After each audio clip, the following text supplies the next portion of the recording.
I still haven't given up hope of the Oakland A staying. Still a sliver of hope. How about you? Yeah, I kind of have. I honestly smart. Have. Yeah, at this point, I mean, I just, yeah. If it happens, obviously, I'll get reinvigorated and I'll be there and I'll be excited. But it's just I can't.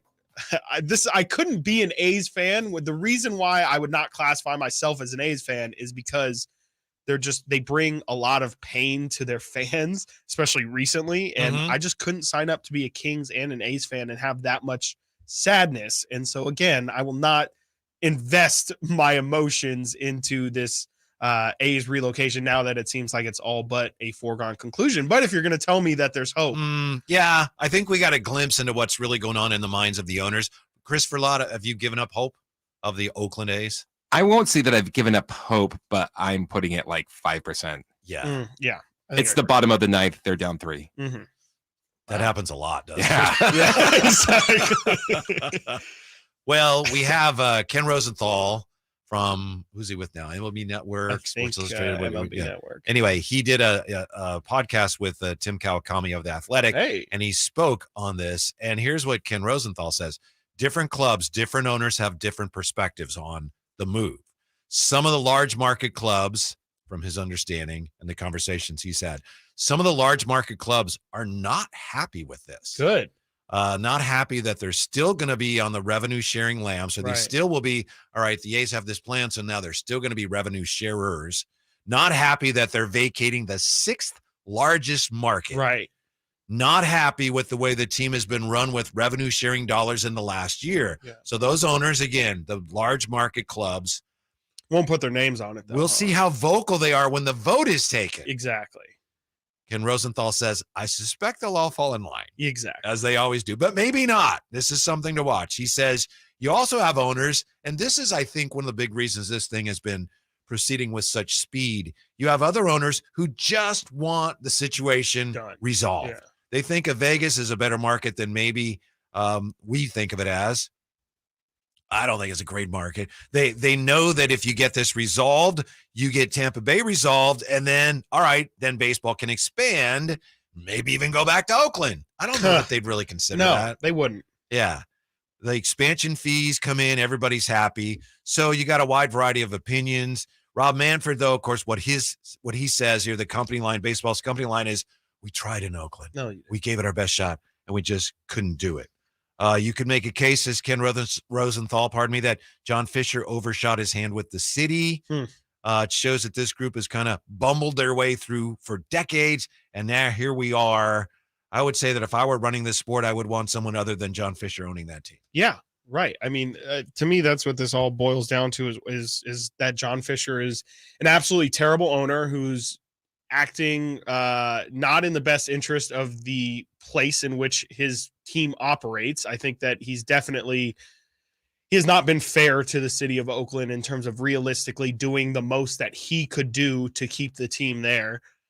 It really does come down to, if the A's had better ownership, I think that there's absolutely a path for this to work out in Oakland. It just seems like for whatever reason, John Fisher never truly gave Oakland a fair shot, and he's willing to compromise a lot more with Vegas than he ever was thinking of in Oakland. If you go back 12 years ago, which is obviously an eternity in pro sports, but that's when the A's were full bore trying to get something done in San Jose. And Bud Selig, the commissioner at the time, Bud Selig, we have a blue panel committee working on this. Yeah. They're trying to figure out how can we get the A's to move to San Jose. Problem was the Giants had the territorial rights, and they're like, no, we're not going to give that up. There are stories that way back when the Giants were going to move, that the Haas family, was it Walter Haas, the owner of the A's, said, you can have that territory. If it, because 2 teams in the area is better than 1. Yeah. So the A's actually relinquished that territory to the Giants. And the Giants said, that's great. We're not going to give it appreciate back. it. Yeah, it's ours now, so we're not giving it back. But you made an interesting point saying how John Fisher has not been good for the community there. He's not. I don't think baseball cares about that. It's true. The question is, has he been good for Major League Baseball, the business of Major League Baseball? And is this move good for the business of Major League Baseball? And that's what it comes down to, the split between owners that say, no, we can do better with this. And other owners that say, you know what? We get it done here. We move on. We're better off that way. Yeah. Do you think realistically that Las Vegas works for baseball?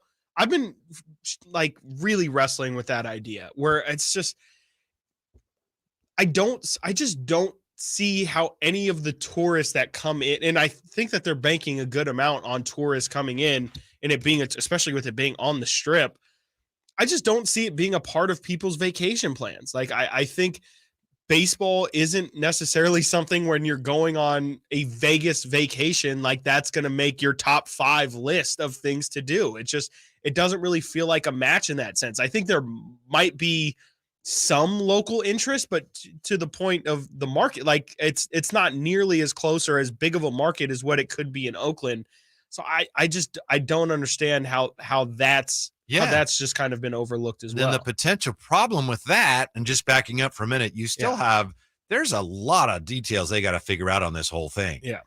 Even in terms of, I think there's like, I don't know, $1 billion that they got to find in private funding. But to your point, let's say they allow the move and then no one goes to the games. Then guess what? The Las Vegas A's are, again, one of the teams that's a revenue sharer, and the owners have the same problem, just in Vegas instead of Oakland. And they would probably still, I mean, who knows, John Fisher might sell the team, but I think the problem is still, if John Fisher is going to be the owner of this team, I just don't think it's going to work out. And it would be a real shame to me, and I think it's the path that we're heading on, but if they move to Vegas and then John Fisher decides to sell the team, that would just be that would be a stab in the heart to all Oakland fans, because it's just like, if you're going to sell the team anyway, why can't you just try and make it work to tie in all the points in this bigger market where you're already established? There's already some funding there, maybe even enough funding there to get it done in Jack London Square. Yeah, the city of Oakland would be more motivated than they've ever been. Right. Coming so close to losing the team, there's a lot of chances for everybody to look like heroes here. Yeah, politically, if like, we kept the team. So I don't think John Fisher cares about being the hero at this point. No, but my point is, whoever the new owner would be, they'd work with the cities. Like, let's get something done. I'm thinking as an owner, and which is dangerous to think about, but as an owner, I'm almost thinking like, okay, we've been subsidizing this guy for years. Right. He doesn't do anything. He's now using this leverage to move to Vegas so he can continue to be subsidized by us. And is there any evidence he's going to do anything different? Right. Yeah. There's none. Yeah.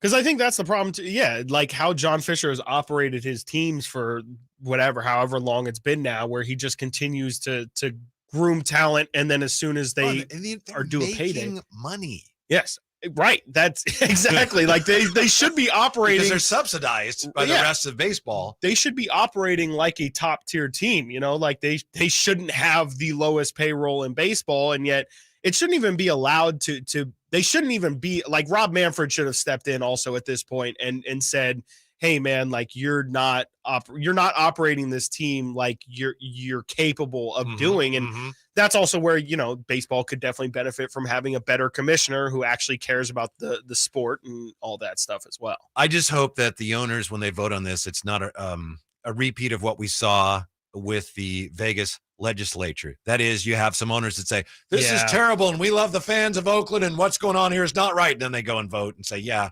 approve it. Do you think that when you say big time, I assume like we're talking Yankees owner, maybe the Cubs, Red Sox, all those, the legacy franchises that are in big cities. Like, is there any chance that, they might have smaller numbers, but their larger voice could maybe make some inroads with some of the smaller market teams? I would think the only way that would work is if they make some sort of financial promises or threats or something. And they might have the wherewithal to do that. And another key to this, or maybe it's not key, it's a factor, is how the Giants really feel about it, what they honestly want to happen. Don't you think that it feels like they want them to move? Yeah. It feels like they want to truly have a monopoly. We have a rich history here. Bye-bye. Yeah. And I think I saw the other day. Hit you. What are the good Lord split you? Yeah. Absolutely. Didn't they? I think I saw the other day that they're trying to remove that San Jose domain from San Francisco. Territorial, From the, yeah. territorial domain. I don't know. Yeah. Okay. Interesting. Because I don't think Well, I that think that's San the Jose- problem yeah. either at this point. I'm sorry. That does ring a bell. I think San Jose now is trying, separate from anything going on with the A's. San Jose is like trying to, hey, we Have want their our own own pitch team. for Yeah. a team. Interesting. That's interesting that the Giants. I mean, I can't tell you about the intricacies of how all that works, but that's interesting that even something like that even exists. That you can really, I know, mark a territory that has no say in it either. Like San Jose is just like, wait, what about what we want? What about why do the Giants just get to decide that they own us and we don't have any say in it? That seems like something that's just baseball inherited from being created hundreds of years ago. I was thinking about this too. The NBA, there's talk of expansion. I think Matt Barnes mentioned it last night. And Vegas is certainly a site that you'd think they consider. But I mean, how many teams? Vegas is not that big. It's They got not. hockey. They got the NFL, baseball, WNBA. Yeah. And LeBron is talking about, hey, I want an NBA team in Vegas. Right. I don't. That's the thing is like, how many locals are there? See, but the thing about bringing a basketball team there is if I'm going to Vegas, going to a basketball game sounds great. Maybe it's just because I love basketball and I'm whatever about baseball and check my no-hitter take for that one. But I would just going to a basketball, I'm like infinitely more likely to just randomly pop into a basketball game or a Raider football game than to say, hey, convince my group of 5 to 10 buddies. Go see the hey, you guys, A's. you guys want to go see the A's play the Those games Diamondbacks? feel like events. Exactly. A's doesn't feel like an event. Right. You A's can go versus out. Brewers in July. Yeah. Oh, God, in And July. Vegas Why you is gotta all throw about July in there? Vegas is about events. It is absolutely. Yeah. You're not just competing with the other sports or with fancy dinners or anything. You're competing with the best entertainment in the world. And I just, frankly, I'm sorry, baseball, but I just don't think you're built like that anymore. Like maybe 50 years ago, it would have been a real attraction to bring to Vegas. But in 2023, I just don't think baseball really moves the needle like that anymore. You're not that guy, pal. Trust me. Not You're that not guy. that guy. That's the sad thing. It's very unlikely that the A's stay in Oakland, but it's almost as unlikely that the Las Vegas A's are a success. Exactly. Coming up next, the QB or NBA superstar in the same city. Who wins a championship first? This is a great segment. It's coming up next on Chris and Company